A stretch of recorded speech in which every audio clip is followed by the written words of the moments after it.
Hello everyone, कैसे हो आप सारे लोग? जल्दी बताओ और एक बार भी थोड़ा सा क्लियर करो कि आप लोगों को मेरा ऑडियो वीडियो हर एक चीज़ क्लियर है या नहीं। देखो, तो आज हम क्या देखेंगे, इससे पहले भी हमने कुछ इसमें डिटेल में बात करी थी। तो आज देखो हम क्या देखने वाले हैं। हम देखेंगे एमपी ग्रुप 1 और ग्रुप 2 और सब ग्रुप 1 में क्या हुआ। एक रूल बुक को जारी कर दिया गया है। इसमें हम देखेंगे इसमें आपको किस कौन कौन सी एज, कितनी एज बोली गई है, क्या क्या क्वालिफिकेशन जरूरी है, क्या क्या सिलेबस जरूरी है और कौन कौन सी क्राइटेरिया के लोग जो होंगे वो इस फॉर्म को भर सकते हैं। और आवेदन करने की जो डेट थी आप सबको बता दें, वो डेट थी 22 मार्च है ना। तो आज हो चुकी 24 मार्च, मतलब क्या है, 4 मार्च तक 4 दिन हो गए। मतलब आपको अगर हम बात करें 4 दिन हो गए हैं तब से ये फॉर्म हो रहा है। तो अभी तक अगर आपने फॉर्म नहीं फिल किया है, अभी भी आपको लगता है फॉर्म फिल करना है, तो लास्ट डेट का इंतजार मत क्या करो, उससे पहले फॉर्म भर दो। क्योंकि लास्ट डेट में ऐसा होता है कि साइट बहुत बिजी जाती है, तो वो चीज़ नहीं करनी है। हमें क्या करनी है, हमें उससे पहले आपको साइट देखनी है। अगर हम बात करें रूल बुक की, तो यहाँ पे आपको दिखा है, देखो आवेदन पत्र भरने की प्रारंभ तिथि कब से थी, मैंने बताया था ये आपकी 20 मार्च से इसकी तिथि थी। लास्ट तिथि जो है वो कौन सी है, 3 अप्रैल। देखो 3 अप्रैल है, आज 24 हो चुकी है। तो अगर हम बात करें तो कितनी है, 3। तो बहुत कम टाइम बचा है आपके पास, 6 दिन और ये 9 दिन बचे हैं। तो अभी लेट नहीं करना है ना, बिल्कुल भी। आराम से सो रहे हो तो जग जाओ, लेट नहीं करना। आप इसको फॉर्म को भर दो। देखो इन्होंने बोला है कि परीक्षा कब होगी, ये बड़ा इंपॉर्टेंट है। एमपी में जो भी आपकी अभी आ रही हैं वैकेंसीज, उसमें वो एग्जाम डेट मेंशन कर रहे हैं। क्योंकि अगर आपको पता होता ना कि आपका एग्जाम कब होना होता है, तो आप थोड़ा ज़्यादा फोकस तरीके से चीज़ों को पढ़ पाते हो। जब हमें पता है कि हमारा एग्जाम इस डेट को होगा, तो हम पूरी अच्छी तरीके से फोकस तरीके से उस चीज़ को पढ़ पाते हैं, है ना।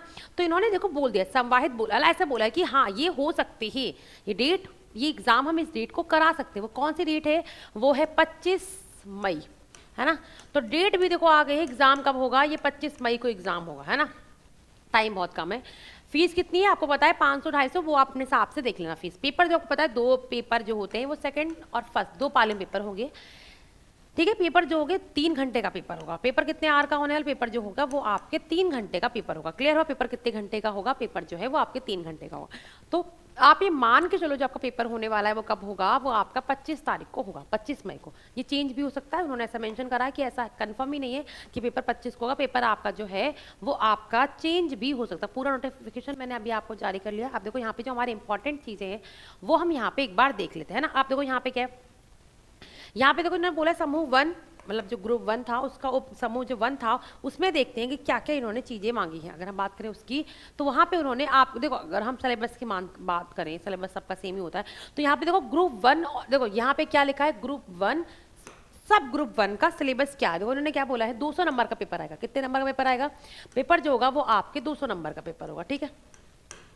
जहाँ पे पहला जो सेक्शन होगा वहाँ पे कितने नंबर का, देखो समान ज्ञान, समान हिंदी, समान अंग्रेजी, समान गणित, समान तार्किक योग्यता, समान विज्ञान, समान कंप्यूटर ज्ञान, ये सब कितने नंबर का आएगा, 100 नंबर का आएगा। और बाकी जिस सब्जेक्ट से आप कर रहे हो, है ना, जो सब्जेक्ट आपका मेन सब्जेक्ट होगा, अभी हम देखेंगे कौन कौन से लोग अप्लाई कर सकते हैं, उस सब्जेक्टिव जो पेपर होगा आपका वो 100 नंबर का होगा। कहने का मतलब मैं बता रही हूँ आपका, ये कौन सा है, ये ग्रुप 1 सब ग्रुप 1 है ना, ये इसका बता रही हूँ मैं। ग्रुप 1 सब ग्रुप 1 का सिलेबस कितने, 200 नंबर का पेपर आएगा आपके। 100 नंबर में अगर हम बात करेंगे, 100 नंबर में क्या होगा, 100 नंबर में आपकी सारे समान ज्ञान हो गया, समान हिंदी हो गया, समान अंग्रेजी हो गया, समान गणित हो गया और आपका तार्किक मतलब रीजनिंग हो गया। और 100 नंबर जो पेपर आएगा वो आपका सब्जेक्ट से आएगा, ठीक है, कि जिस सब्जेक्ट से आप फॉर्म फिल कर रहे हो वो आपका 200 नंबर का पेपर होगा। इसके लिए आपको कितने घंटे मिलने वाले, इसके लिए आपको मिलेंगे 3 आवर, ठीक है। कितने घंटे मिलने वाले, ये आपको मिलेंगे 3 घंटे।